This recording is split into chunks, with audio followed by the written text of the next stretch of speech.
Good morning to everyone again. Welcome to the webinar Modern FMEA Platforms for Risk and Quality Management. This webinar was prepared for us in teams of 3 partner companies, German PeakAvenue, FBE Bratislava, and FBE Prague. Let me introduce myself and my colleagues.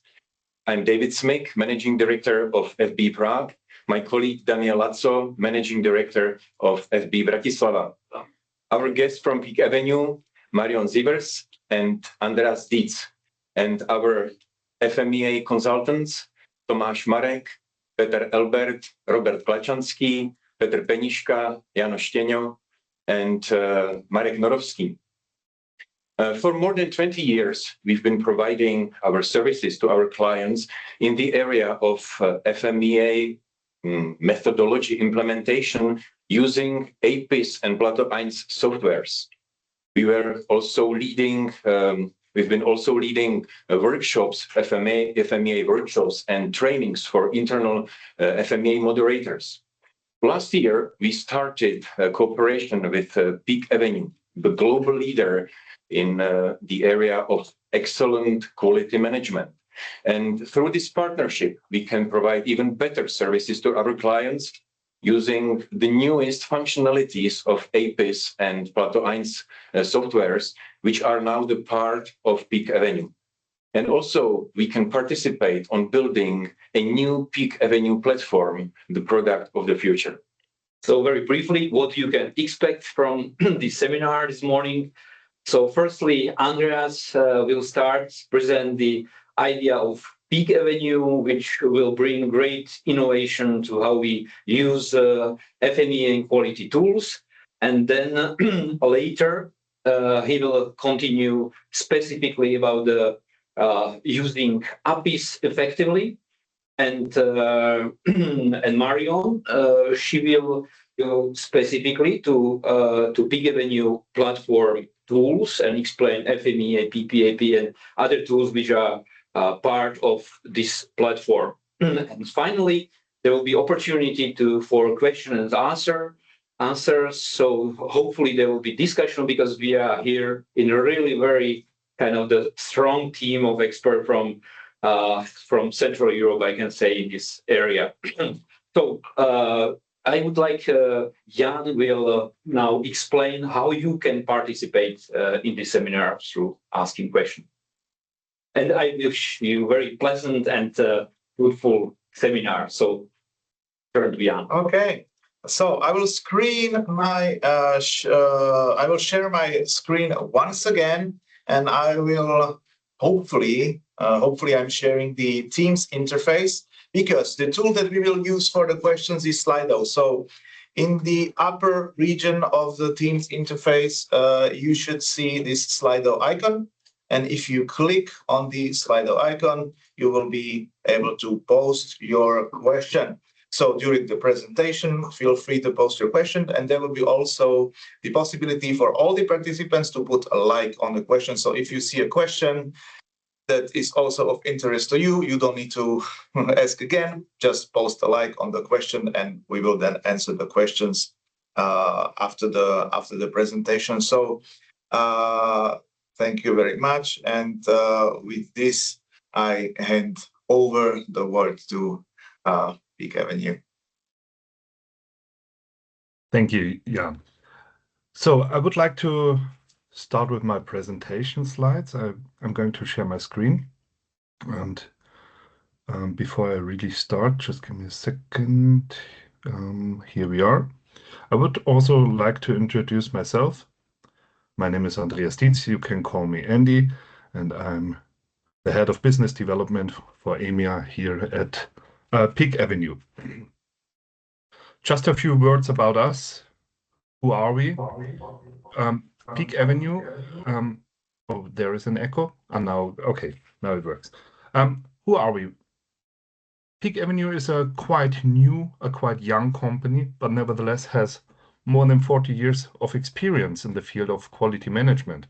So as you can see here, there are 5 companies named and none of them is PeakAvenue. The reason for that is these companies are building the family of PeakAvenue. So PeakAvenue, I already mentioned it, is a young company. It all began when Plato and IQS said we want to become a strong market leader in the field of quality management systems. And then later, Isograph, Apis, and Oseno joined. As I already mentioned it, we have more than 40 years of experience, more than 40 years of know-how in the field of quality management system. And this is a huge advantage for PeakAvenue and, of course, for all of our customers. We have more than 3,000 delighted customers through all of our different companies here. And we have a 360-degree worldwide vertical.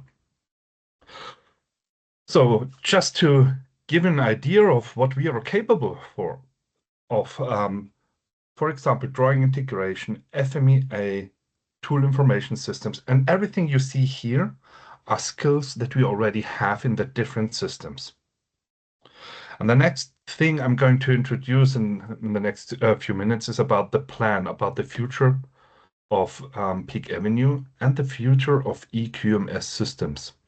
Because now these are still different software solutions. One is integrated in Apis, the other one in Plato, another one in Isograph, and so on and so on. And my colleague Marion later will introduce you how the future will look like in detail in the already existing new platform. And I'm going to give you an idea about our vision. So the straight path along the digital thread. What you can see here, we have some words like excellent development, excellent risk management, excellent manufacturing, and so on. So everything is excellent. And this is not just a phrase, because I already mentioned it. We are going to have an EQMS system. E usually stands for electronical. Here you see excellent, because we will provide an excellent tool with enhanced, there is another E, enhanced opportunities for you that we are going to deliver within the system. You can see here the digital thread. This is a flow through the entire digital product lifecycle. This is what nowadays is also called the digital thread, beginning with the planning, ending at the support of the product. So typically, when we are going back to the ISO 9001, you can see here there is the PDCA cycle, plan, do, check, act, and later back to the planning. This all will be covered. Every step of this will be covered in our system, in the new SaaS platform in the future. So what you can see here is again the different steps within the product lifecycle. As you can see here, planning, product design and development, process design, and so on and so on. And here you can see which kinds of analysis you will need during the different phases. And what you can see here are then also the checkboxes, things we are already developing, or we have already then almost finished for the next launch in our system of the SaaS platform. The other ones without the checkbox will come soon, will be established soon. But what we can already say is we already have these kinds of analysis in the dedicated systems of Plato, of Isograph, of Oseno, and so on and so on.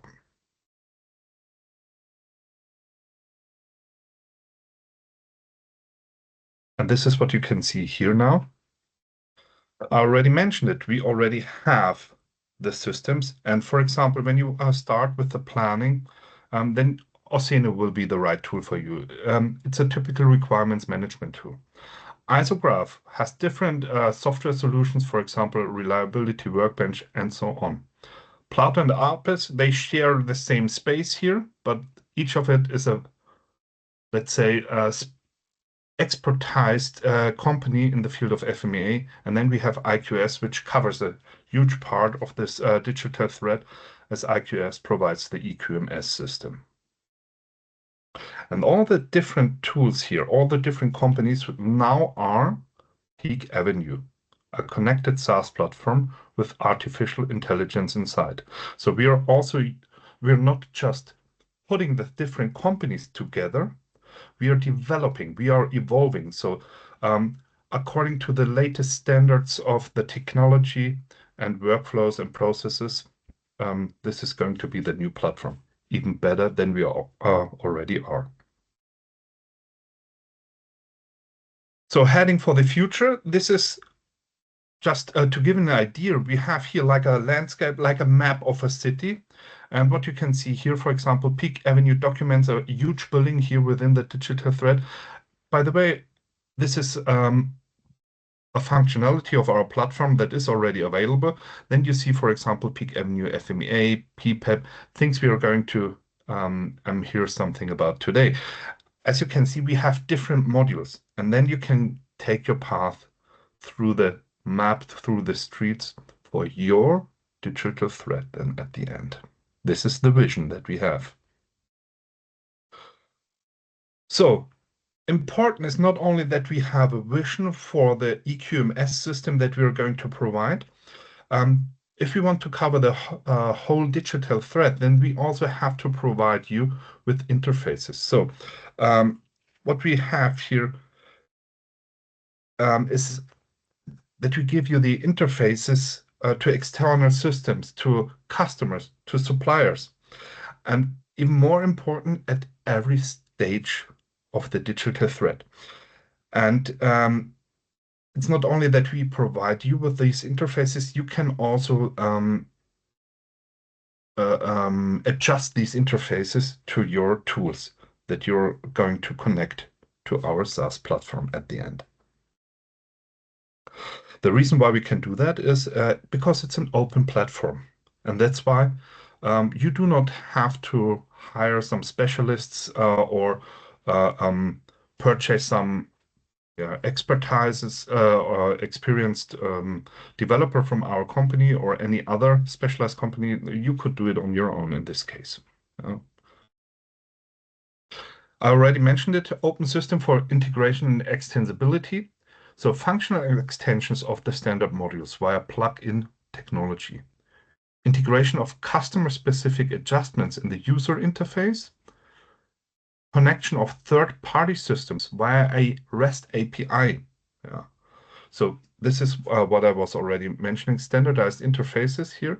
Replacement of standard modules by the customer's existing applications while maintaining the digital thread.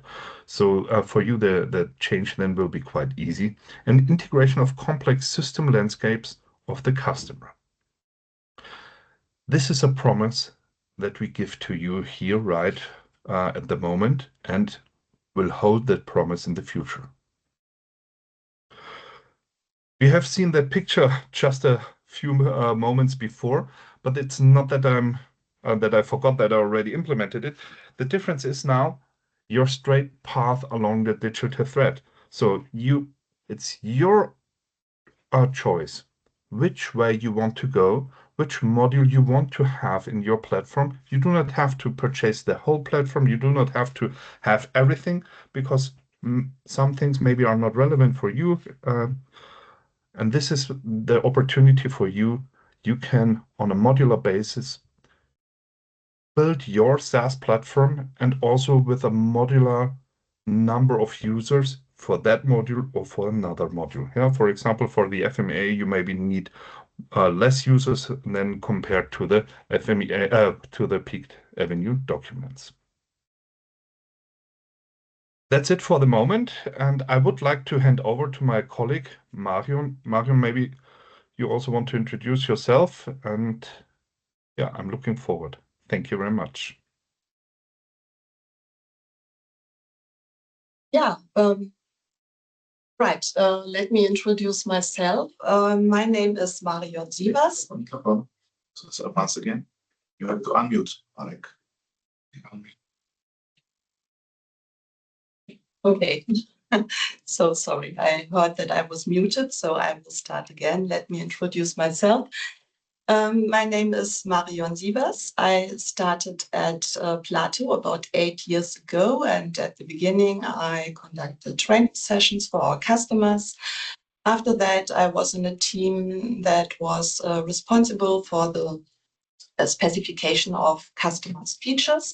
And now I'm a member of the international business team, which means I'm in touch with our international sales and consulting partners, like FBE, for example, and that's the reason why I'm here today, and I'm happy to give you an overview of our new platform. So let me share my screen.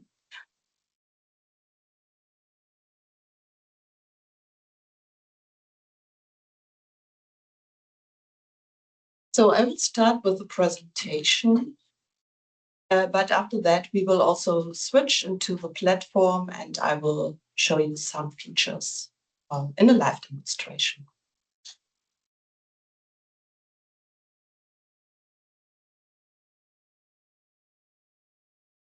So we are focusing, or I'm focusing today on two modules. Andreas already told you the new platform consists of several modules and it will be possible for you to select the ones which are relevant for you. Today, I would like to focus on FMEA dimensions and PPAP. Let's start with FMEA. So Andreas already told you, so the PeakAvenue group consists of 5 companies, and this means we have individual solutions at the moment. So that's the status today.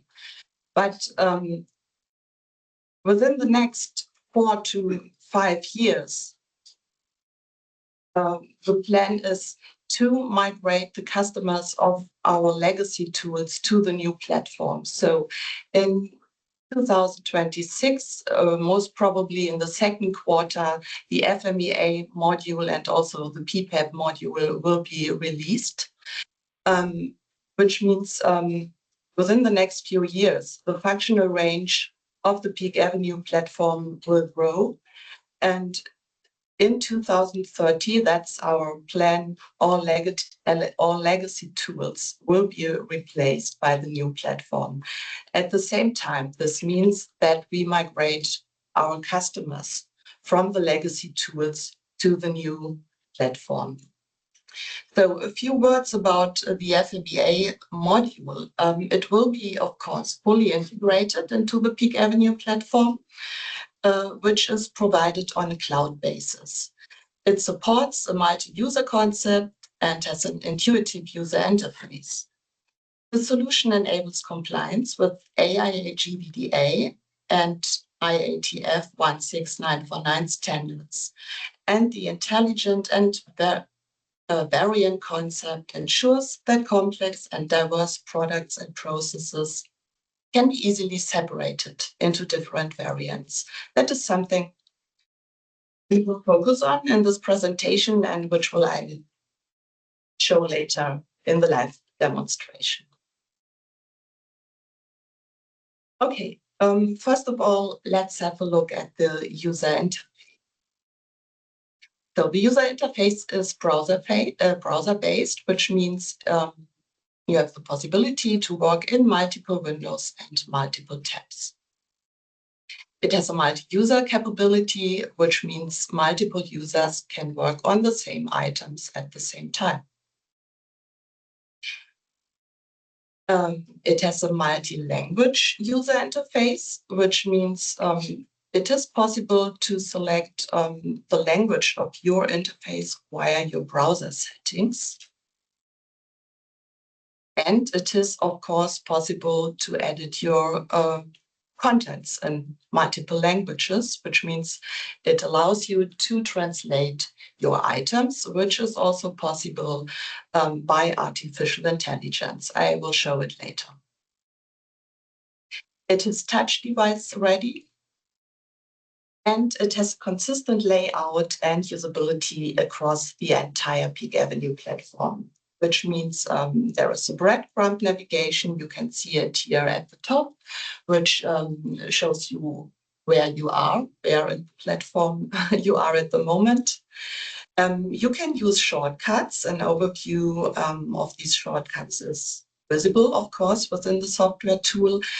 And it has a collapsible navigation area on the left side for less frequent tasks. So you can see this, one moment, this error here, which allows you to collapse the left side so that there is more screen or more space on the right part of the screen. Okay, let's come to the FMEA editor. The FMEA editor is the most important feature within the FMEA module. So it is a tool not only for creating the FMEA, but also for navigating within the structures. And what you can see here is a structure net. System elements are highlighted in yellow. Functions are marked in green, characteristics in blue, and failures have a red background, as you can see here on the right side. If you want to create failure nets or also function nets, this is very easily doable via drag and drop. You can see here on the right side the connections between the different failures, which is failure net. The screen is expandable up to full screen. And you have various split screen options. So, for example, you can have a look at different nets, for example, the function and the failure net, or it is, of course, also possible to have a look at the net and at the FMEA form sheet at the same time. Finally, there are these hot-click icons which allow you to navigate to a specific feature within the software at any time.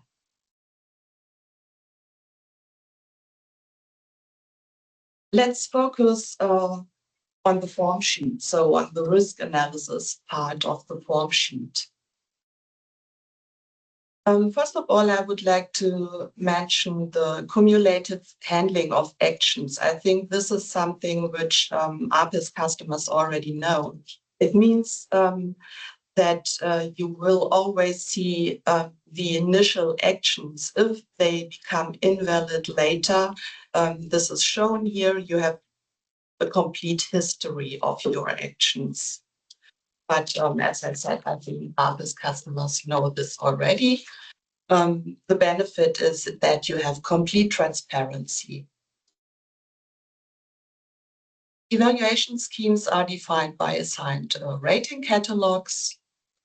And there are different modes or different views for editing actions. What you can see here is the classical FMEA layout, but there will also be a course-centered layout, which is, as far as I know, also already known by APIS customers. And it will, of course, be possible to create reports which include various contents, like, for example, a net view and the form sheet view, and there are different predefined formats available. Okay, let me introduce to you the concept of scoping. So first of all, the question is, what is a scope? A scope is, let's say, a frame or a validity range of an FMEA, and it is based on, first of all, on the FMEA type, like DFMEA or PFMEA, the responsibility, which means the owners or the team members of the scope. And the last point here is the possibility to reuse the content. The scope contains content such as system elements, functions, failures, actions, and analysis. Different scopes are linkable, which means that larger structures are or can be built of multiple scopes. As I already mentioned, scopes are reusable. So this means individual scopes can be used in multiple structures. And contents of a specific code are inheritable. This means you have master scope and scopes which are dependent on the master scope, and changes in the master can have an effect on the dependent scopes. Only if desired. This means the owner of the dependent scope will be informed if there are any changes in the master scope, and he or she can then decide whether these changes should be applied to the scope he is responsible for. And the last point here is that it is, of course, possible to create different variations at scope or project level. And yeah, this is also something I will show you later. Let's first of all have a look at the linking of scopes. So what does it mean? So let's assume we have scope 1. Scope 1 consists of system elements, functions, failures, structure links, function links, and also failure links.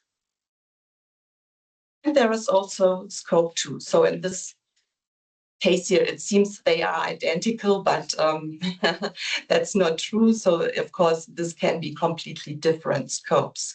But what does linking mean? It will be possible to create links between the system elements, the functions, and the failures, and to create a larger structure.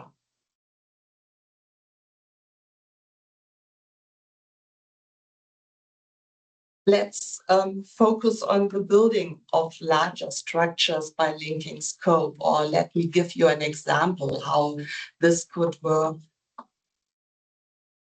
So let's say we have a system scope.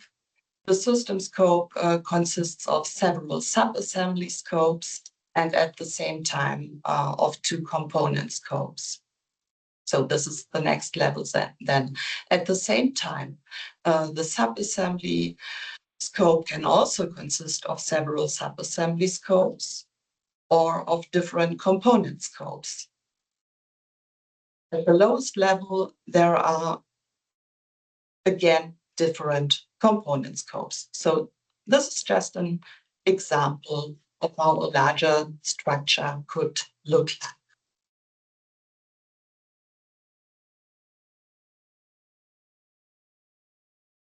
Another feature which I already mentioned is the reuse of scopes by linking. You can see here, again, just an example. We have system 1, which consists of 3 sub-assembly scopes and 2 component scopes. We have then system 2, which also consists of 2 sub-assembly scopes, but now we want to use the sub-assembly 1.3, which is already used in system 1. So this is possible. That is what you can see here. So one and the same item, one and the same scope can be used several times, which also means if you edit these scopes, sub-assembly 1.3, the changes will also have an effect on the sub-assembly 1.3 in the other system. Okay, what does it mean if we focus on the linked scope? So sub-assembly 1.3 has 2 parent elements.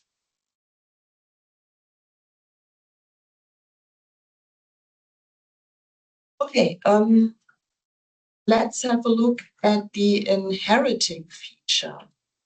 So why do I use inheriting? Inheriting allows you to create different variants. So in this case, what you can see here, we have scope 1 in version 1. So let's now assume we want to create a variant, which is named scope 2. That is what you can see here. Let's assume, or I would like to explain it that it is like an additional layer here over scope 1 in which changes can be made, but these changes in scope 2 won't affect scope 1.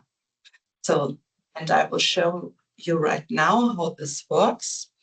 Both scopes are in version 1, or we want to create version 1 of scope 2 for now. This means we can do changes here. We can, for example, delete failure modes.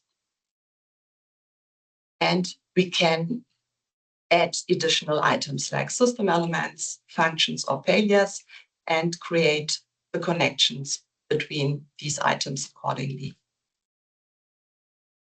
The question is then, what happens if there are changes in scope 1? This is what you see here. In the meantime, version 2 has been released for scope 1, and this means failure modes have been edited, have been changed. This is what you see here. The owner of scope 2 will now be informed. So there are changes in scope 1. Do you want to adopt these changes? The owner has then to decide if these changes should be adopted, and if he or she agrees to the changes, they will be adopted to scope 2. This means we have version 2 of scope 2. So this is what you can see here. So that's the concept of variant management. And let me show you a few examples how this can be applied to DFMEA or PFMEA scenarios. So let's start with DFMEA. Let's assume we have a master scope, which is the foundation for project or customer-specific master scopes. In this case, we have customer A, B, and C, which use variants of the original master scope. At the same time, or at a lower level, there can be project-specific scopes, which are derived from the customer-specific master scopes. And at a lower level, there can again be project-specific scopes. So all of these scopes are at the end variants from the original master scope. So that was an example for a DFMEA structure, but let's have a look at a PFMEA scenario. How could we use this variant concept? In this case, I have master scopes for different process steps like injection molding, machining, assembly, or UL testing. If you have a specific project, you could now create variants of these master scopes. So there might be a new or a variant of the injection molding, of machining, assembly, and UL testing. Of course, there might be more than one specific project, and this means you can create as many variants as you like.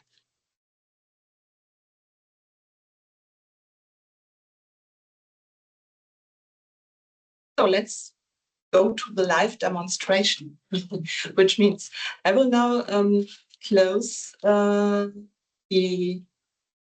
PowerPoint, and we will have a look into the software.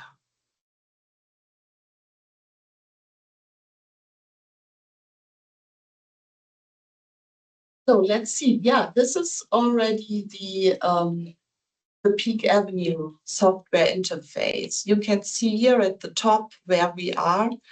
We are in the FMEA module. Other modules are available, as I mentioned further, as I mentioned, we will also have a look at PPAP and dimensions later. But now let's focus on the FMEA module. So this is the start page, which is configurable. You can see here 2 different widgets. So I've included a video and the online help, but this is customizable by every user. You can select a layout, and after that, you will have the option to integrate different widgets.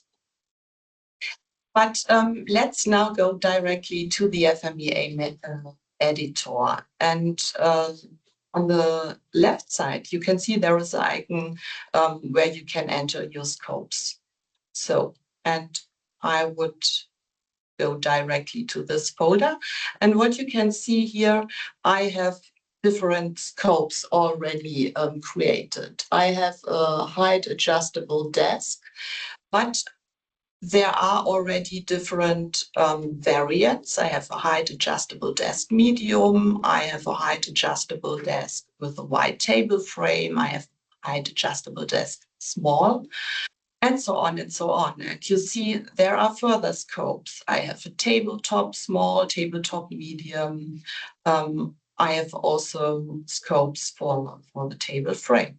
So let's have a look at the height adjustable desk medium. This is the FMEA editor, which you have already seen in the PowerPoint slides. So first of all, we see the structure net. The root element is the height adjustable desk. We have then 2 levels of components here. On the second level, we have the motor, the display, and you can see we have a medium-sized tabletop, and we have a wide table frame. And sub-element of the motor is the encoder. You can see these arrows here, which allow you to open the next level of functions and failures. So marked in green, you see here the functions and then the failures.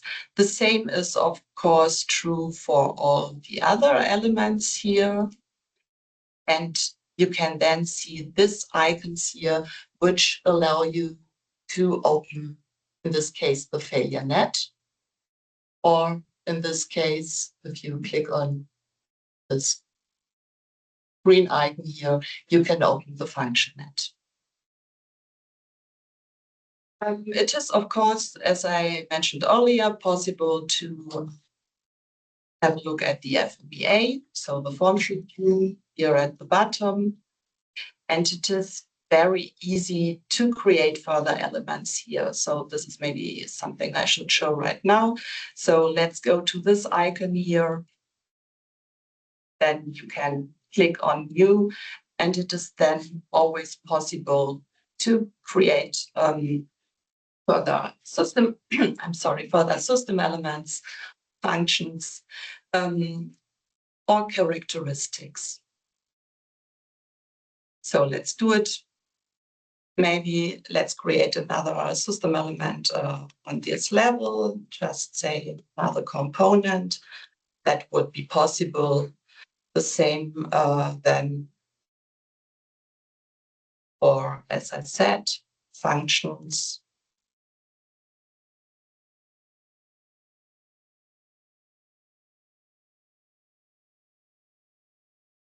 And failures.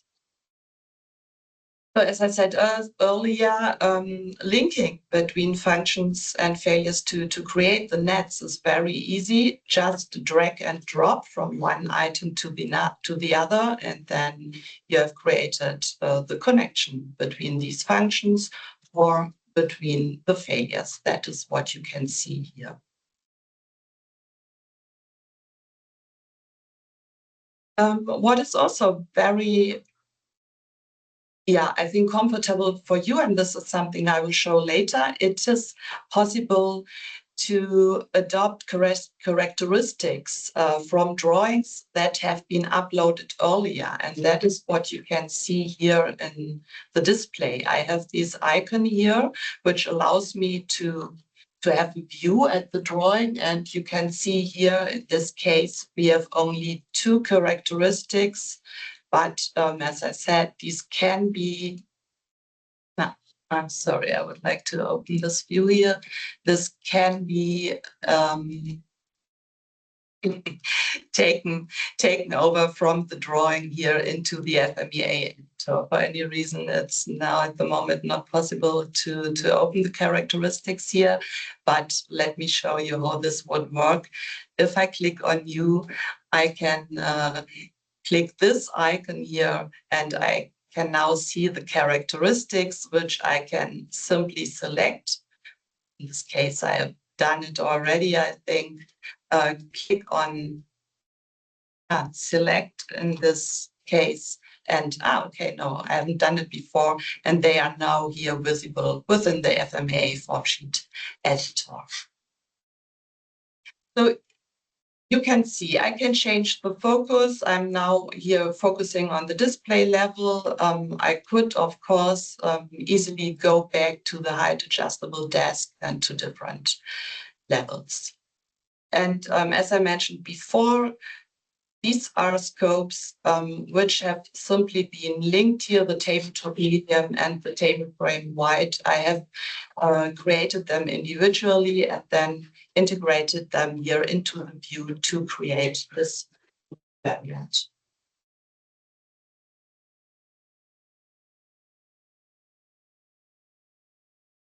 Okay, so that's all for the FMEA module. As I said, I would like to focus on 2 other modules, dimensions and PPAP. Before I show this within the software, I would like to show you some PowerPoint slides again.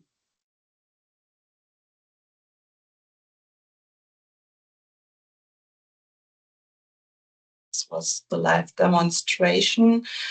And before I say something about PPAP, I would like to give you an overview how DFMEA is connected with other features and contents within the software. Andreas already showed you several items that will be integrated into the new PeakAvenue platform. This is another overview, so how, in this case, DFMEA or the DFMEA contents are connected to other data. So DFMEA is, of course, connected to requirements. Both modules share requirements and functions. It is, of course, or both modules are fed by the block diagram. The data also goes into the P diagram. DFMEA also has a connection to PFMEA. And at the same time, both modules can be fed by characteristics which come from the dimensions module. That is what I showed you earlier in the DFMEA editor. It is then possible to create it would be possible to take over process steps from the process flow chart into the PFMEA, which then allows to create a control plan or an inspection plan. And I do not want to go into the details about all the other modules or features which are also connected to these contents. But just to give you an overview again, that everything is stored in one database and is related to each other. So now I would like to focus on the connection between DFMEA and dimensions. As I said, characteristics from drawings can be imported also into the DFMEA. This is a screenshot from the dimensions module. You can see here on the left, there is the drawing. On the right, you can see a table with your characteristics and the values. And as you have seen earlier, these can then be adopted and also shown in the FBE editor. That is what is here highlighted in blue.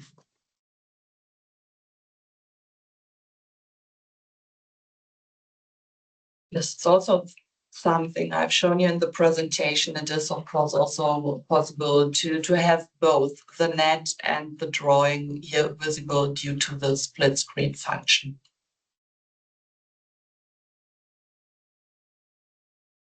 Okay, let's come to PPAP. So PPAP, what does PPAP mean? It's the production part approval process, which means several actors are involved. You can see here a simple supply chain, maybe from the automotive industry. At the same time, there are different phases for each actor, which might need an approval. So examples for an approval is the transition from one project phase to the other, but of course also from one actor within the supply chain to the next actor within the supply chain. That is what you can see also here. So we have the part supplier, the component supplier, and so on. And with our example, we would now like to focus on the interaction in the parts supplier and the components supplier. As a software company, we think in user stories. This means we have, in this case, two different actors, which are users. And the user story here is for the supplier. As a supplier, I want to demonstrate standardized, traceable, and compliant process approvals to my customers so that I fulfill their requirements for quality, reproducibility, serial production, readiness, and traceability, and establish and maintain long-term trust-based partnerships. The other actor is the, on the supplier side, is the purchasing manager. And again, we have the user story here. As a purchasing manager, I want to conduct regular standardized evaluations of suppliers' manufacturing processes so that I can continuously ensure compliance with industry-specific quality and regulatory requirements and drive ongoing improvements throughout the supply chain. So what does it mean for the software? Again, we have here on the left side, the parts supplier, on the right side, the component supplier.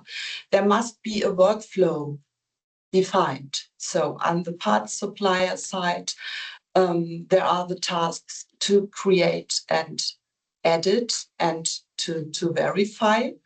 On the components supplier side, there is the task to check, to improve, which means a new version will be created.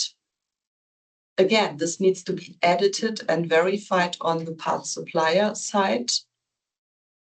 And again, needs to be approved from the on the components supplier side.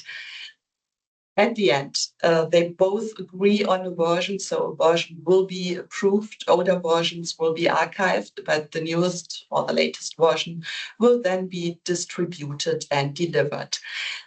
Again, this is only an example. This can be very different. It is configurable within the software. That's the most important message here. It can be configured according to your company's specific needs. So let's have a look how does it look like for the PPAP? So if you create a PPAP report, so these are screenshots from the software. I will show it later. You will create a cover sheet. You have evidence catalogs and so on, which can be included. You can, as I said, define your own workflow, and this is configurable within the software tool. And we are focusing here, you can see it at the top of the screen on the supplier side. It will be possible to capture test results. This is what you see here. I will show it later. And for the customer side, this means, again, a report will be created, which says, hey, it's approved. And yeah, I think it makes more sense to show it within the software. Okay, let's switch.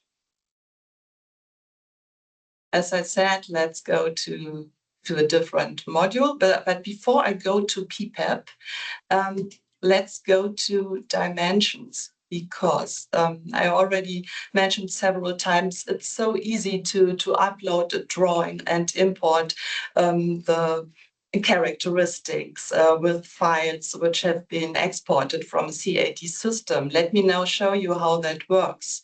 So let's focus here on my folder. You can see I've already uploaded some models, but now let's do it from the scratch. So I will create, or I click this icon here, create model. I will type in a name and a number. Let's simply take today's date. And now let's upload the data. So there is sample data I can use. It's already uploaded. Let's go to next. Regarding sample data, maybe I should go to previous. These are always two files. It's a TIFF file and an XML file in this case. So one contains the drawing, the other one contains the characteristics. Let's go to next, then to create.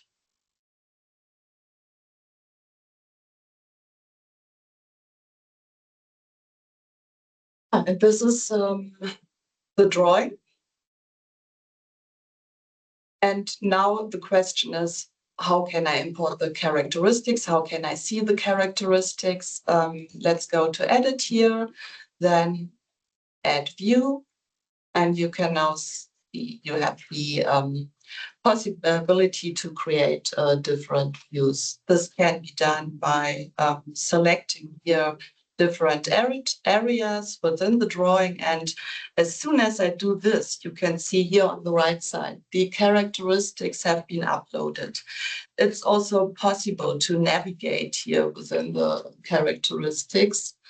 You can modify them here in this table. And as soon as I click save,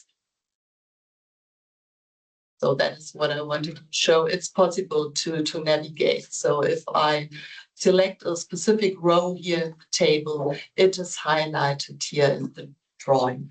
I can, of course, zoom in, zoom out. It would be possible to create different views for the whole drawing. So I've only created one for the whole drawing, but it would also be possible to create separate views. So, and let's now see how this data can be used in PeakAvenue. So I will switch to the PeakAvenue module.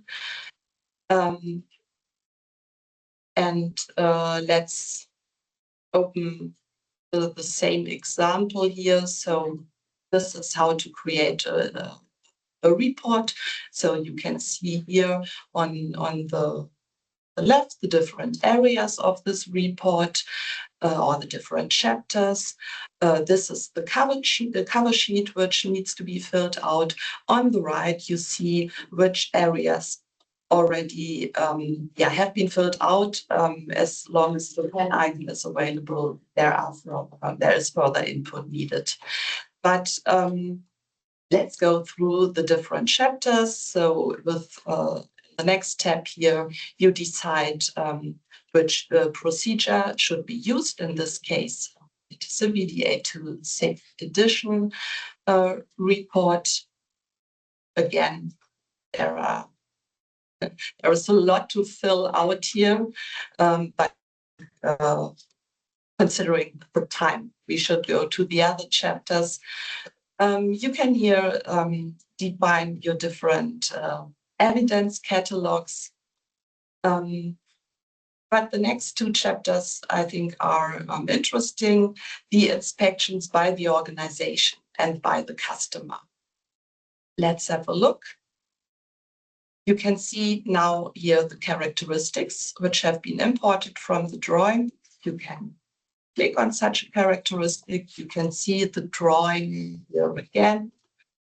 And you can now, let's go to inspection, enter your measured values. So that's possible manually here, or you can, of course, upload them.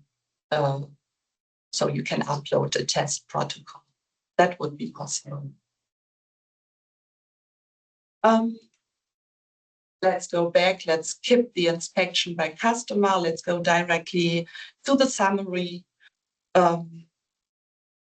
from where you can download your report then. So if I click on print here, I can see there are different predefined formats available. Let's maybe have a look at this one, at the cover sheet. Yeah. As I said, it's just an example and it is, of course, configurable. Okay, that's it from my side. Okay, thank you very much. So now we hand over the word back to Andreas. Thank you very much, Marion. Thank you. Give me a second. I'm going to share my screen again. Maybe meanwhile, you can post your questions if you have. We already have a question. So for everyone, you can use the Slido feature, or alternatively, should this not work, you can also use the chat. But primarily, try to use the Slido feature. Okay, thank you. Good. So now it's again my turn. What I'm going to show you now is I give you a brief introduction of the ARPIS IQ software for FMEA and maybe also for control plan and process flow. Because of just 30 minutes, I'm not able to show you how to do it, how to make the input and everything in detail, but I will try to do my best to give you a brief, but nevertheless, a quite good introduction of our system. So what I'm going to do, yeah, I already opened that file. So what you can see here is a file.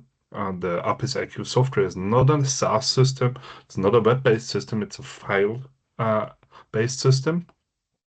Here, I have opened a file called example-en.fme. So FME is the file extension of our software. And within that file, we have a project called Cruise Control. And within that project, we have a system FMEA, a product FMEA, a design FMEA with 2 variants, and also a process FMEA with 2 variants. And then I have an additional project for functional safety. So what I'm going to do is I will open the process FMEA because that gives me the opportunity to show you then also how a control plan and the process flow diagram could look like within the system. The way of working with the software, there's no difference between system, design, process, MSR, FMEA. The buttons do not change. The same way of working. It's just the content that you fill in will be different. So the ARPIS IQ software helps you to fulfill the requirements of AAG VDA. So you can do FMEA according to the 7-step approach, but it's also possible to do FMEA in a just 5-step approach if you're not from the automotive industry. So that means in the 5-step approach, you would start with the structure analysis that we can already see here at the moment, or if you had to start with the first step of the 7-step approach with the scope analysis, then it's also feasible. Here I'm going to open a second part of the screen, and I will open here the scope analysis. In that case, we here mentioned all the process steps of the process FMEA, of the process, and then we defined why do I want to analyze this or why not. So that means here we have different valuation criteria, and the valuation criteria can be defined by yourself. So you could also extend the list. Here you can, I'm sorry, that was the wrong button. Here valuation criteria, and here you see we have applied categories and we have deselected categories, and as you can see here at the moment I have applied all the categories that we have defined to be categories for process FMEAs, and on the right side we then have for design, for MSR FMEAs or system FMEAs, and we could also add categories here according to our requirements. This is just an example here at the moment. And then, for example, we say, and I can show that to you here, the test cable using cable test appliance. At the moment, there is no category selected. If it's defined, it's a new development of products or processes, just double tick here. And then you have defined why you want to analyze that. Let's make the undo here and have a look at the risk potential column. At the moment, by default, there is no. Once we have defined that there is a reason why we wanted to analyze it, then it automatically turns into yes. The next column says, for example, no FMEA consideration required. Maybe there, the supplier will do this, or some other part of the company is doing that, or it's a catalog part, whatever. Then we can say, no, we do not want to analyze it here in our FMEA later. And then we tell them why not. And then we can prove that we did not forget the process step, we did not forget that component in the matters of a design FMEA, but later we do not have to analyze it in detail in the structure tree or in the following steps as well. So whenever I add an information here, it will automatically be added to our structure tree above here. So let's assume we have finished step number 1, the scope analysis.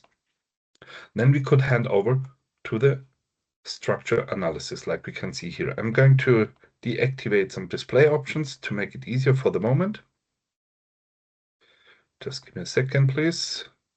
So, and that's the way it would look like when we start to do our structure analysis. And then one of the advantages of the APIS IQ software is it's very easy handling. Of course, there are many, many buttons here. The reason is because I have the highest software level of our softwares to be able to show you everything you are asking for. But at the end, you won't need that many buttons. And every time there's one golden rule. That's one important thing I want to mention. Whenever you want to add an information, select the object where you want to add this new information to, make a right click, and then you can define what kind of information you want to add. Let's assume we want to add a new process step. So then let's say a system element, and this dialog will open all the time. So it's called the input collector with catalog. Here we have the input line. Let's call that one another process step for demonstration. So once I press the enter button, this information jumps then from the input line into the input collector. And here you can already see this is in bold letters because it's just a suggestion at the moment. Just in case I pressed the escape button, then this dialog would close without saving the suggestion. The other ones are already existing process steps. Down there, we then have here a list of all system elements that we have used within this FME file so far. So we could reuse them for additional cases. I'm now pressing the enter button because the input line is empty. So then I will agree on the suggestion, and then you can see another process step for demonstration. Of course, an FMEA consists of at least 3 levels. So we have to add a 3rd level. We can make the input by ourselves, like I showed to you, right-click system elements, or we can use a predefined template. For example, here for process FMEA, and then you can see man, machine, material, and environment of the predefined process step. It's a very easygoing to do FMEA in that way. So, and we now have already finished step number 2. Step number 1 was scope analysis. Step number 2 is here the structure analysis. Step number 3, according to the 7-step approach, then is the functional analysis. So that means we have to define functions and characteristics, product or process characteristics for each system element that was defined previously. So that means here on the highest level, we then have general requirements or functions according to the manufacturing process. On the next level, then we will define functions or product requirements that have to be manufactured within that process step. And here you can see we have a function written in green. And then here we have one, for example, in turquoise, which is a product characteristic. This is just to help you to see the difference between the function and product characteristic. Also, we have here different icons in use. So where is the difference between a function and a product or process characteristic? At the end, a product process characteristic is just a special function because it has an additional information. And the additional information is the specification. As you can see here, pull-off strength, 20 Newton minus 2. And here we can see there is the specification. If we have a look at the function, we're not able to find the specification here. So why do we need a specification? For the FMEA itself, it doesn't make a difference. Because at the end later, it could be too big or too small. But in case we wanted to hand over the product characteristics from the design to the process FMEA, and then later from the process FMEA into a control plan, then it's getting important because the main information within a control plan, it's the specification, because everything later then will be related to the specification. For example, the measurements or the tools to prove this. Okay. So not only that we have to define the functions, we also have to bring them into a relationship. And here, previously we saw the diamond symbol in the new platform. Here we have the tiny butterfly symbols. Believe it or not, it's a butterfly. You can call it cherries, apples, tomatoes, whatever. Just a double tick on that, and then the function net opens. So how to connect a function net is quite simple. I'm just taking a random function, and then we could drag it and drop it and connect it. It's really that easy. Finished with the function analysis. The next step is the failure analysis. So that the main step within the FMEA, I would say. So every function, product, process characteristic has to be analyzed according to its potential failures. So that means every function at the end must have at least one failure.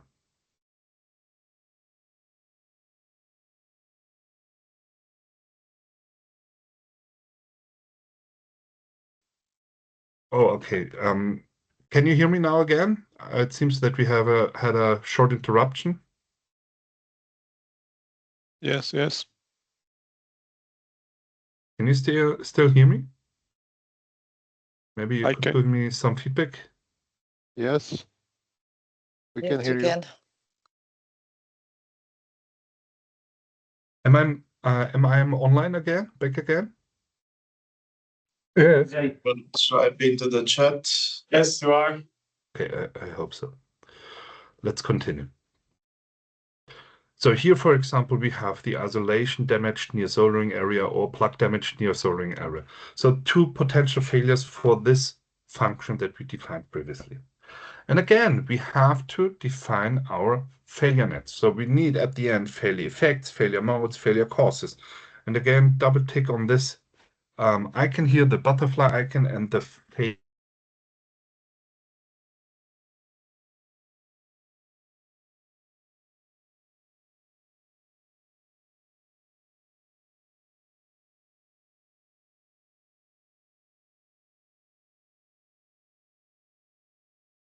So I'm sorry, it seems that there was an interruption. Can you hear me again? Yes, Andreas. Yes. Okay, so please tell me, where did the transmission stop? What was the last thing you could hear and see? A second ago, so maybe like 20 seconds. 20 seconds? So Yes. did you see that I already opened the failure net, or was it before opening the failure net? Yeah, we already seen it. Okay, good. Thank you very much. So what we can see here is now the failure net editor. And how to connect the failures to each other, it's always the same. At the end, we will have failure effects, failure modes, failure causes. And if a failure is a mode, an effect, or a cause, it's depending on its position within a failure net. So what we can also see here is that failures can be displayed in different ways. Just give me a second. Maybe I can show a little better failure net. Unfortunately, not at the moment. So then I will create one. Test failure. So test failure. Now you see this failure does not have any rectangle around. Others have a dashed line, and one has a bold line around, a bold rectangle around. And there is a different meaning to those different rectangles. Let's start with the one in the middle with the bold rectangle. This bold line just shows you that this is our focus object, the point of view, and that's it. Failures without any rectangle, they are connected only in this failure net. So they have a relationship only to that failure. So that means in case we added the wording, we made any other changes, or if we even deleted it, it would have an impact only on the failure constellation that we can see right here at the moment. Failures with the dashed line around, they are connected in this failure net, but also in other failure nets. So that means if I made a change to such a failure, it would have an impact not only on this failure constellation, but also on others that we're not able to see at the moment. So I now gave you two important topics. One topic was that we have a focus. The other one is that failures can be connected in several failure nets at the same time. So just in case one of your customers would have a complaint, what kind of failure would the customer report to you? Failure effect, failure mode, or failure cause? And the answer is easy. It's a failure effect, because that's what happens at the customer. That's the functionality that fails or he or she is missing. So your job then is to find the causes, the potential causes that led to this effect. And therefore, we then can change the focus. For example, this was the failure that was claimed. Right-click, make focus, and then we can see these failure I'm now selecting are the direct causes that led to this effect. And to the very right, we then have the root causes that led or potentially led to that effect. And here we then can later implement preventive and detection actions to reduce the risk for that failure effect. The other way around, when you're the process planner, for example, how much attention do you have to pay for that failure of the setter? We then can focus on that one. And then we see the two effects here, the direct effects, but the top effects are the ones on the very left side. And now you have a much better impression of if you have to implement expensive preventive and detection actions to get rid of that problem, or if you more or less could ignore it because the effects are, let's say, cosmetical problems. This is the failure analysis. The next thing then is the risk analysis. So the risk analysis we can also do in the structure tree, because the risk analysis means that we have to implement preventive and detection actions of the actual status. But we could also do that in a form sheet. And I already have a form sheet available here. So the form sheet then is just a table where we took our failure nets and put it in. So at the end, we again see to the left side, the failure effects, the failure mode in the middle, and the failure causes on the right side.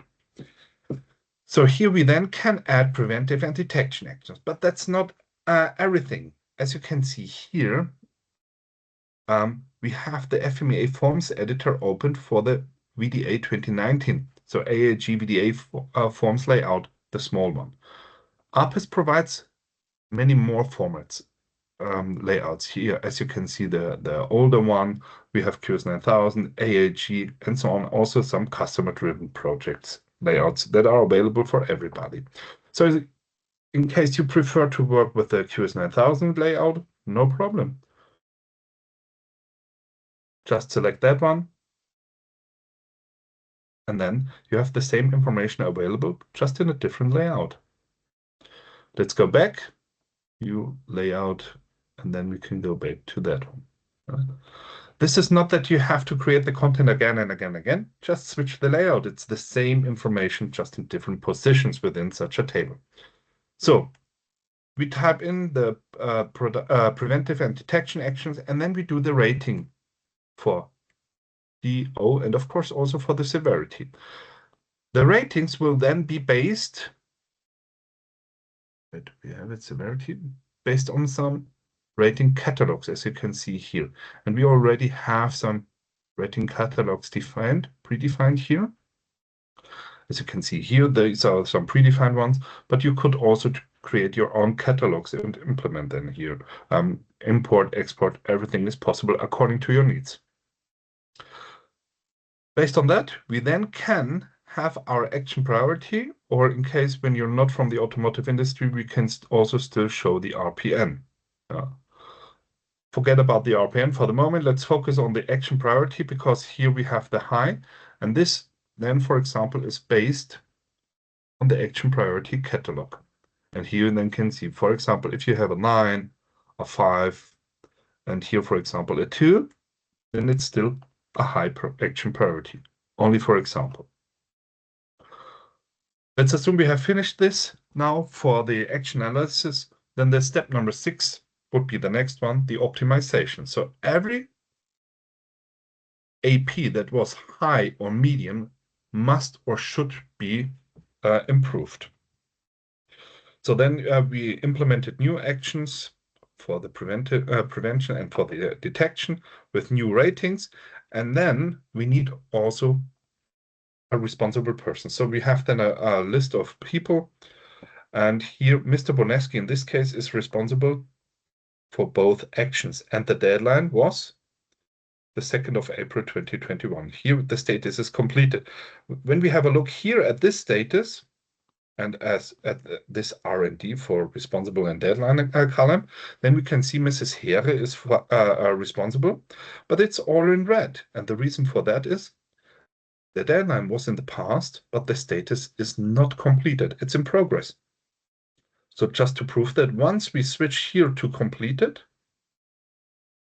it will turn black. So the red color here shows you that there's something wrong. And that then gives you the opportunity to send an email to Mrs. Here or whoever. So we have two options to send emails to notify the responsibles. The first one here, for example, means attached to that email that we can send here, there will be an FMX file. An FMX file is like a bookmark, like a hyperlink, something similar like that. So that means if I received an email with an FMX file, I could make a double click on that one, and the software would start, the file would be opened, and I would be guided to exactly that deadline here, to these actions.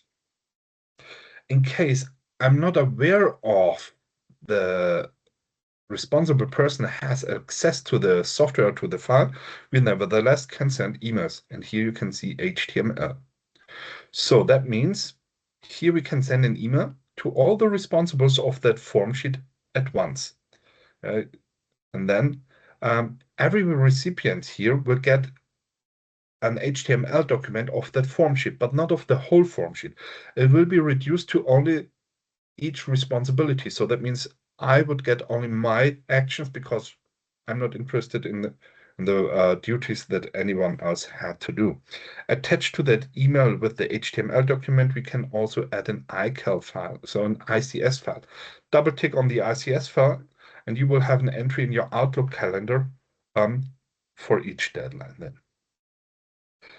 Once we have this improvement done, we could also do statistics. We could have done this before as well. Just to show you, we have different kinds of analysis. We have the Pareto analysis. We have difference analysis. Let's have a look at the difference analysis, for example. Just give me a second. And then you can see here we have the different kinds of status. Oh, I'm sorry, that was a mistake here. So that's the one I wanted to have now. And here you can see we have the red colors for our bars, blue and green colors, even yellow colors we have. And every time I select such a bar, I then can see, or then I realize that our statistics is divided into two parts. We have the graphical data and we have a table data. So that means it then jumps into the table data.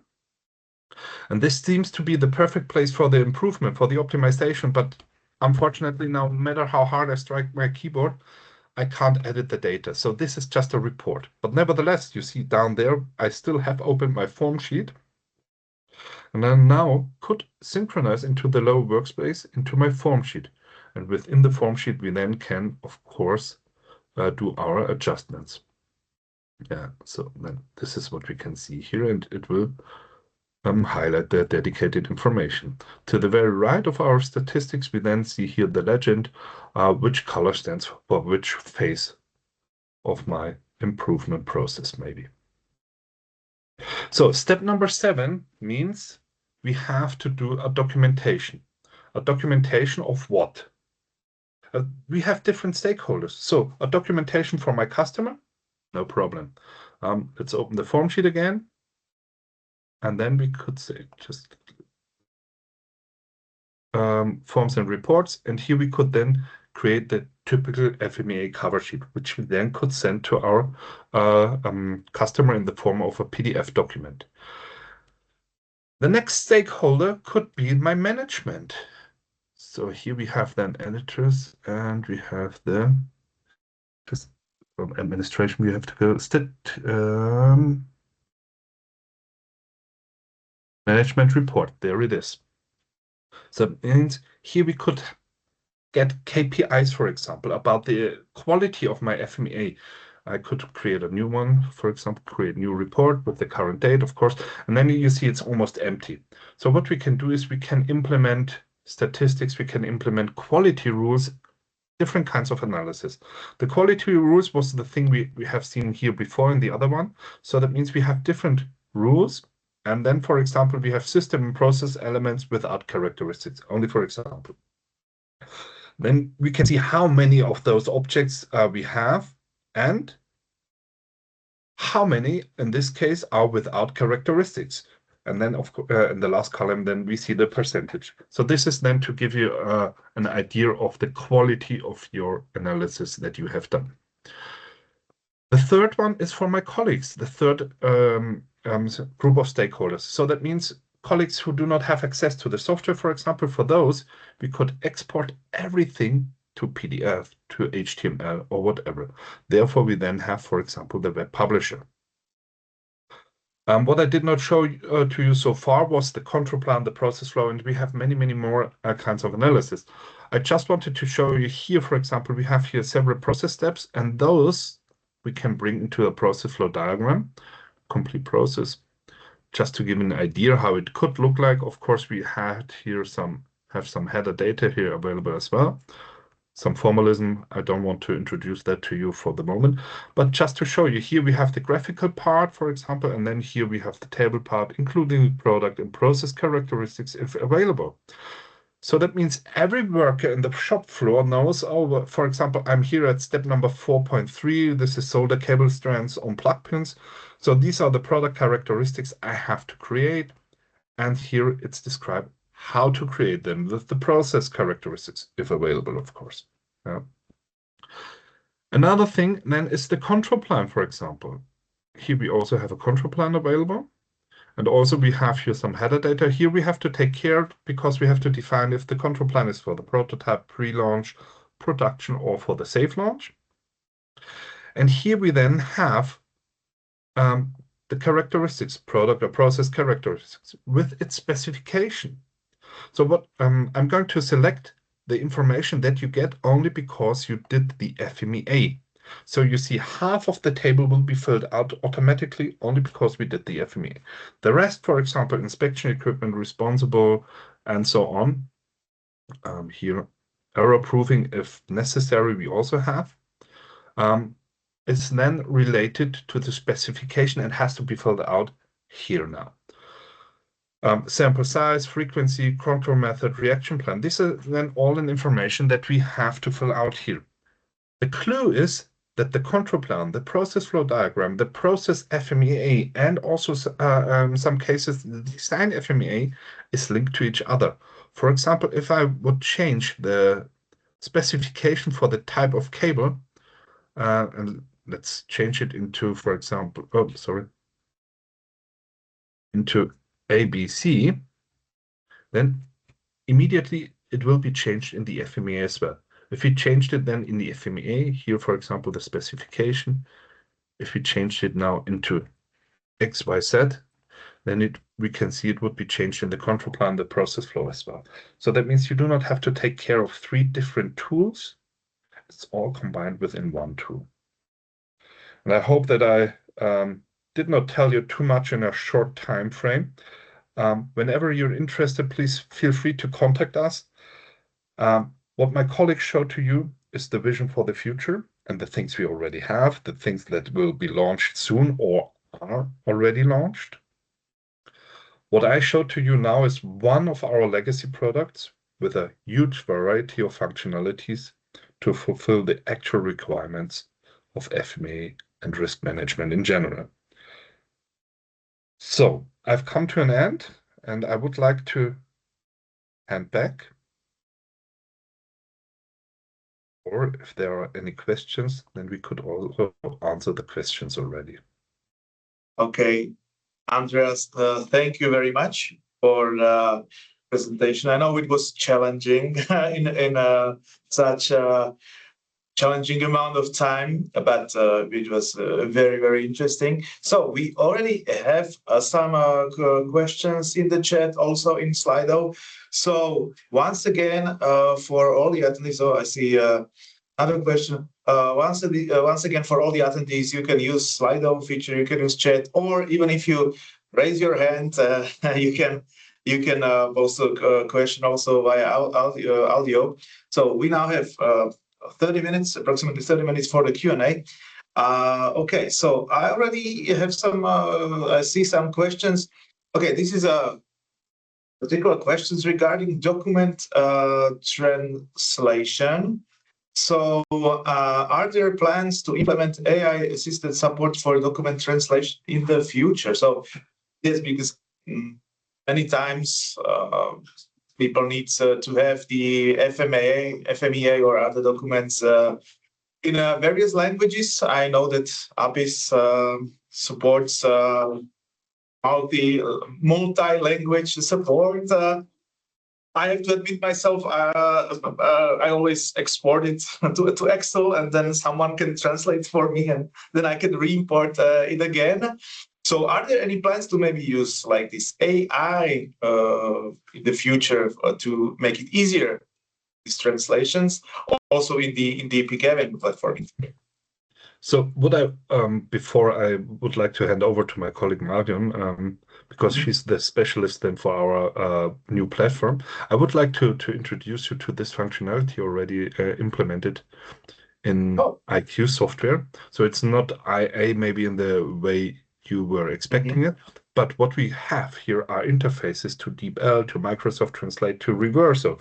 So that means just in case you signed a contract with DeepL, then you would get an authentication code, which you then could embed here. And that then gives you the opportunity just to easily translate any phrase, whatever, just right click, and then you could say translate from English into German, Czech, Polish, whatever you need. This is then possible. Yeah, but I would like to hand over to Marion to answer the question for our future SaaS platform. So translations, multi-language documents. Are there any plans to implement some AI help with document translation? There are plans, so unfortunately, this is not a feature I can show at the moment. Okay. What is already possible within our documents management module? I think we mentioned this is something I did not show, but we have a documents management module. And in this feature, you can already create summaries of your documents, which are created by artificial intelligence. And in the current, so it's a beta version. So the platform I showed you right now, in the current version, it's similar to what Andy explained for APIS. If you have a contract with DeepL or other providers, it is also possible to translate your contents via mouse click to any other language you want. Okay, perfect. So we have also stuff to be looking forward, be excited about. Yeah. Okay. I saw briefly a question in the chat, and now it disappeared. So probably the person has withdrawn the question. So once again, you can post the questions in the chat. I see another question. This is yes, often the case. What is the software implementation process for a company that is using just Excel for the FMA in the current state? So yeah, this is a broad question, but maybe you can give some best practices or tips and hints. Marion, do you want to start? No, Or- please. Okay. If you could respond. Yeah, of course. So we have to look at this question from two different points of view, in my opinion. So from a technical point of view, or from the point of view, does it make sense or not? To be honest, in my chest, there are two hearts beating. One is the FMA moderator that says, yes, of course, the FMA needs to be done and we want to save work. So that means from a technical point of view, yes, it is possible. I will share my screen once again. So that means when we have the FMA form sheet here, it could look like this, but I previously mentioned the QS 9000 layout, for example. So from a technical point of view, it needs to have this layout, not a different one, only this layout. And then you are able to open Excel files. Yeah, for example, here we then could have Excel files. Unfortunately, I do not have one available. But then a dialog would open that would say, we need to identify which cell will have which content, and then you could import it. So this is from the technical point of view. But what you have to be aware of then is you will have only an Excel table. You will not get such a structure tree. You will not get the functions for every system element. You will have the functions only for the second level.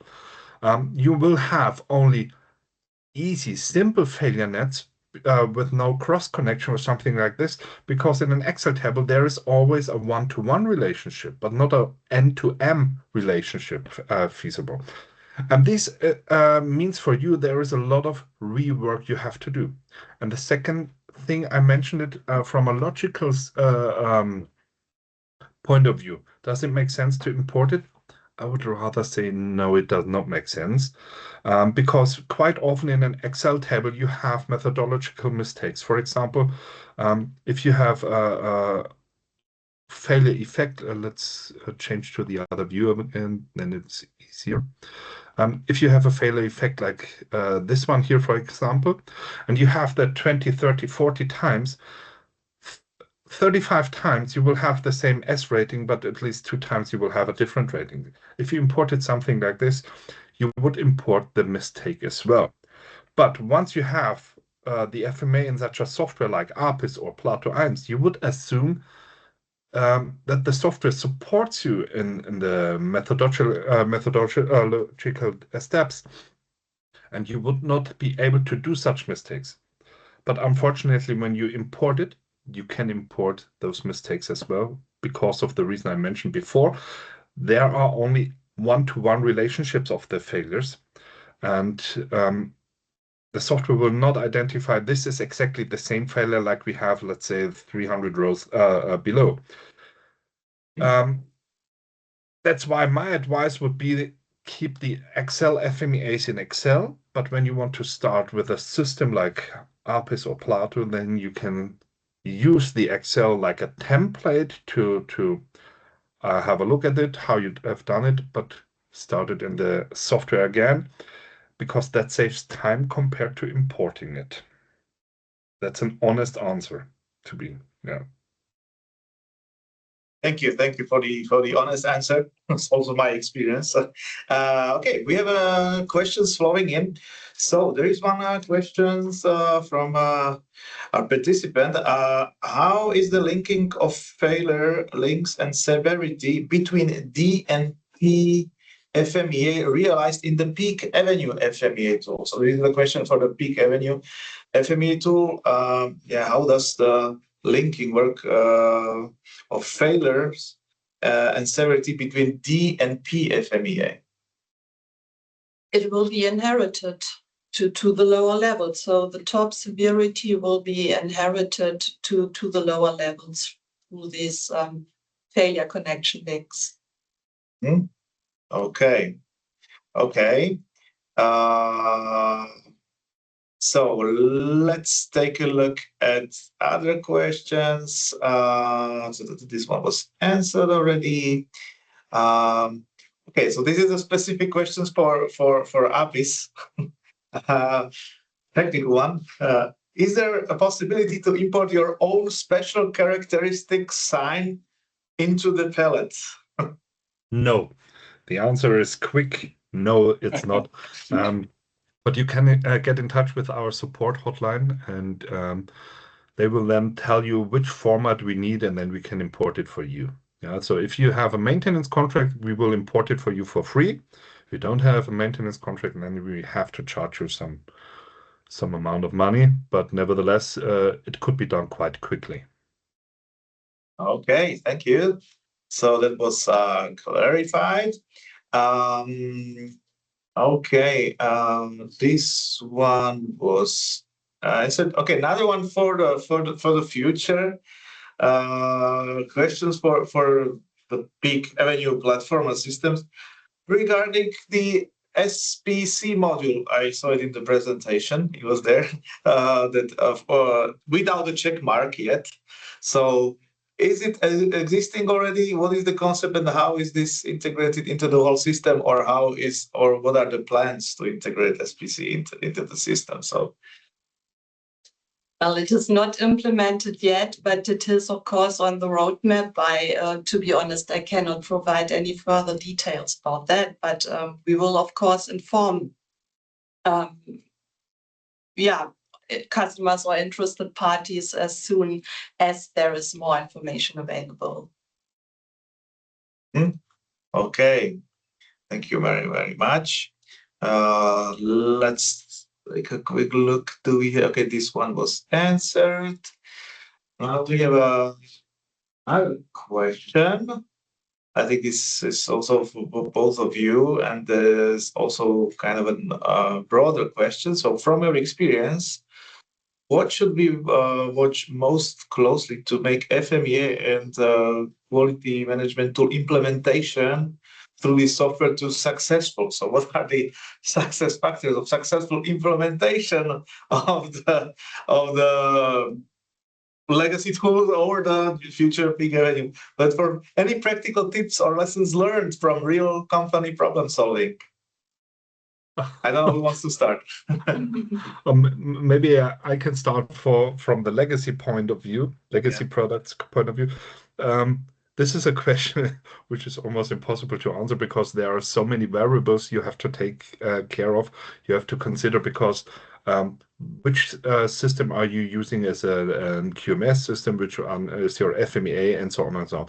So, but to keep the answer quite general for you, it's important that you know you have interfaces, not to double the work. For example, from the point of view of APIS, we have the XML interface, which works really, really well as an interface to other systems like a CAQ system or any other system, or even with the exchange of Plato, for example, we could use the XML interface. Interfaces and the way to save the data is crucial for being efficient in this way. Yeah. Okay, I don't know if Marion wants to add something. Yeah, to be honest, as we have not migrated any customers to the new platform, there is no experience we can share at the moment. This will be the task for the coming years, of course. Yeah, but the status at the moment is that none of the existing customers has been migrated. Yeah. I would like to mention something, because previously I mentioned that ARPIS IQ software is a file-based system. This is only half of the truth, because recently, or let's say not long ago, we published also our CDM server, which is then a database where you can save your FMEA data at.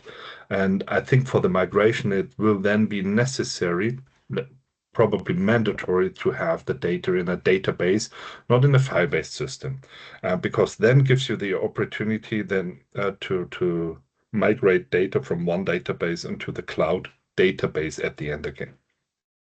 But I'm convinced that there will be a smart solution for all of our customers to migrate the data at the end. Okay, perfect. Thank you very much. So, I see another question. How will the update of documentation be handled, for example, PPAP, PPA in the PPAP module? If new versions of standards are released, for example, by VDA, how they are?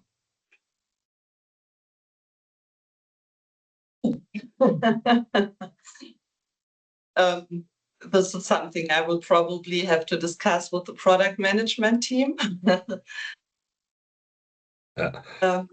So you mean if existing data should be transferred to the new standard, or that's, I mean. I see that this was actually posted by a colleague of mine, so maybe he can also clarify this. If the new standard is released, for example, newer version of FDA handbook or whatever, so that we have this up to date everything. Yeah. So I mean, my assumption is that these new formats, whatever, will be integrated into the software as soon as possible. But to be honest, there is nothing more I can say about it at the moment.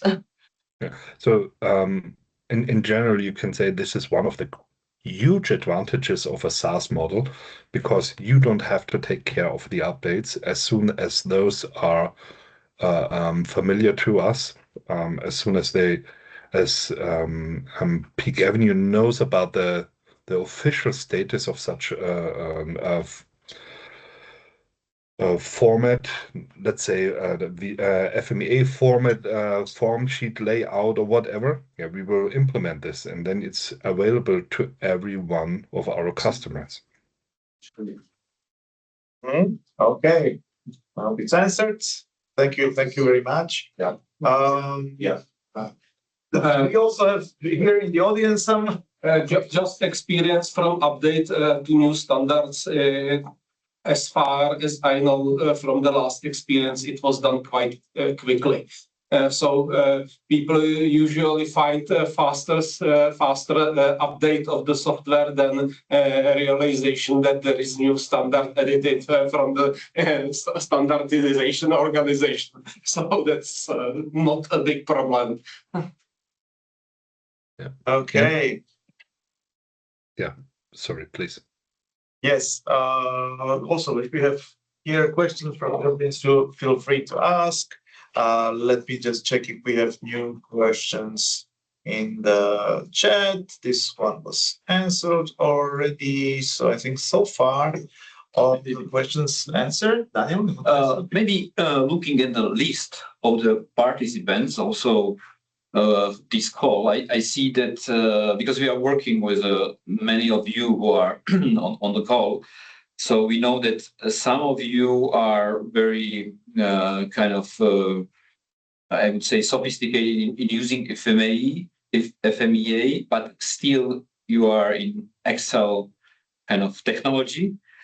Some of you are using API software, some of you Plato 1. So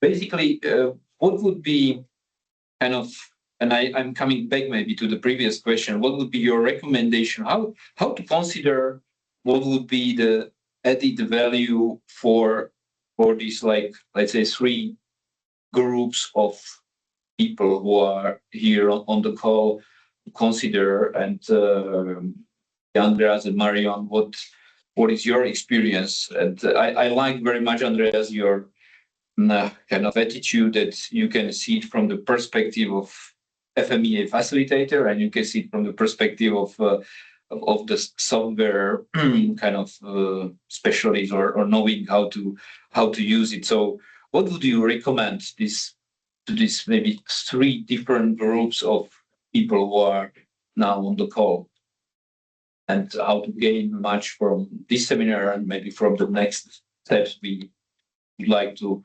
encourage, kind of the call to action in this area? I have to apologize because I had a short interruption, so I missed about 15 seconds.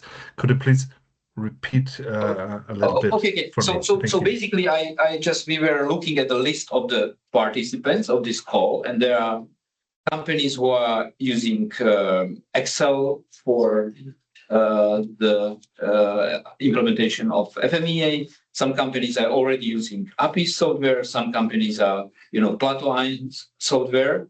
So what would you, as a consultant, let's say, recommend them to consider to do it more efficiently, and how to make this assessment? What is good for me as a maybe next step if I want to use quality tools and FMEA more efficiently? How to proceed? What should be the next step after this seminar, let's say? If at first you have to define the requirements you have. So quality management systems is a huge field. So one previously mentioned SPC. Do I really need SPC, for example? Am I more design or more process related company or whatever? And then we have, or you have to see then, is already something available on our SaaS platform, or do we need to still work with the legacy products? And this will be a mix over the next few years, we have to say. For some parts, you will have to work with the legacy products, but for other things, you can already work on the platform. But the future... legacy product, just to make it clear, legacy product is like APIs and Plato 1 and IQS QC, for example. These are the legacy products. We call them legacy products because in the future, after 2030, they will disappear, let's say. But we have the promise that we will support them at least till 2030. But our goal of PeakAvenue is, of course, to bring the new platform with the already existing functionalities of the legacy products and even more functionalities or better functionalities, better interfaces for the future to make it more convenient and more efficient for you to do your work all over the digital thread. But I mean, this is not necessary to say, but nevertheless, I will do it. We cannot publish everything at the same time. We will start with PPAP, FTA, or we have already started with documents, PA documents. So this is something, for example, if you need to save your documents, if you have to have revisions that can pass an audit, you can already start with documents on our platform. But for example, for FMEA, you have to work at the moment with a system like Plato 1 or APIS IQ, depending on your requirements. Yeah, both are good systems, but Plato 1, for example, is a web-based system. APIS IQ is an installed app. According to requirements, you select the one or the other, and that's why the answer how to proceed is very complicated or almost impossible to give one answer that fits for everybody. Yes. Unfortunately, I would like to give you one answer that's suitable. Yeah. Thank you very much. And we have another question. This is considering the possibility of acquiring a demo version. So for someone who maybe just have Excel and he wants to try it out, what are the possibilities now maybe, and what are the plans for the future platform regarding some trial version or maybe some demos? I can show it for APIS. Just give me 1 second. I will share my screen again. You just have to hit our website of APIS. So you can go to apis.de/en, and here you have the button download the software. And then you can download the software. You can also, and you should also download that how-to guide, because that really helps you. You see here the restrictions of our test version. But once you have filled out here this form sheet, then you get the test license and can test it for 60 days. And I guess we have, no, I do not guess, I know that we have similar things for Plato 1, for example. Yeah. But maybe Mario knows more about this then. Yeah. Yeah, that's right. So you will also find the possibility to get access to a test version for Plato 1, and I'm sure this will be true for the PeakAvenue platform in the future. But maybe I should mention again that what I showed you today is only a beta version. So this version is not yet released. It will most probably be released in the second quarter this year, and yeah, there will of course also be the option to get access to a test environment, but that's not specified at the moment.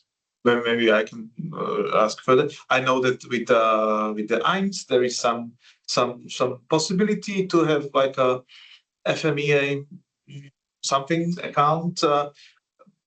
Yeah, it just reduced, and so the test version has reduced functionalities. Let's say it's not possible to use the template management, for example, but nevertheless, at the end, I think it's very helpful to learn about the features in Plato 1.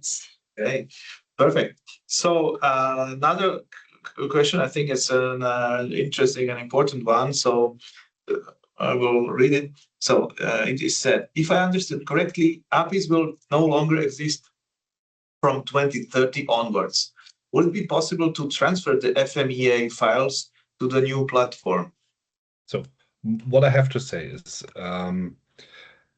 APIS is selling the software. So that means you purchase a perpetual right to use the software. Once you have installed it in your company on your computer, you can run the software, and we will not stop your software to run. What we give you is the promise that we will support our software at least till 2030, maybe even longer. Yeah, but there will be the time when we do not sell the software anymore, because then we have, let's say, a maturity level reached of our FMEA module on the new platform. In the very beginning, we will not have all the functionalities of our FMEA module that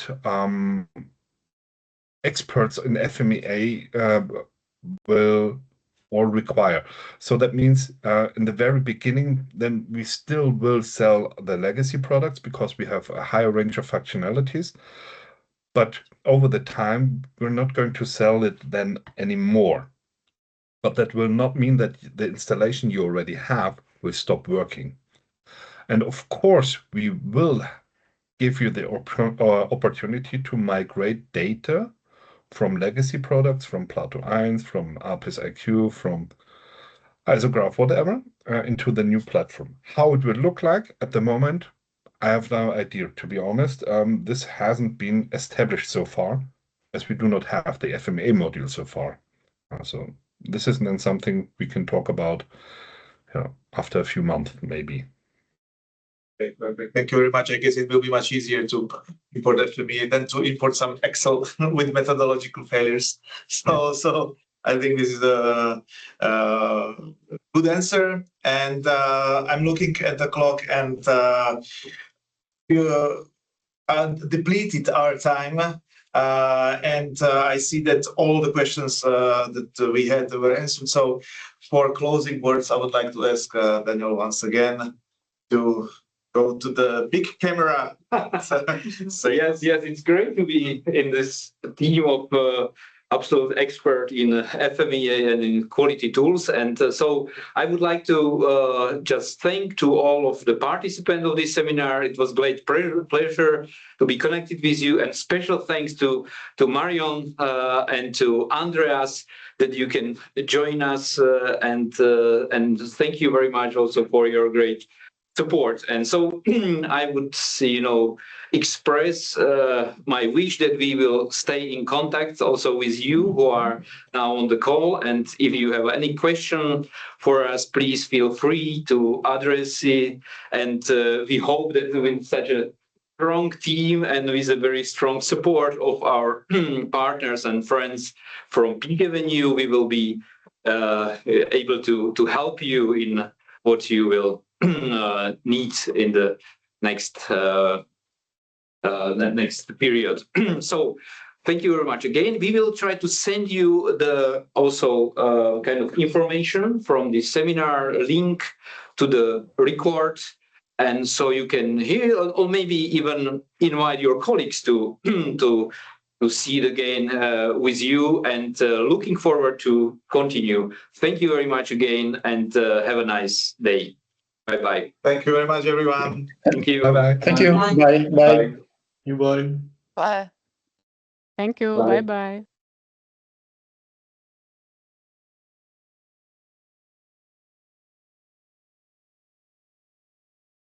Okay, we can close the room.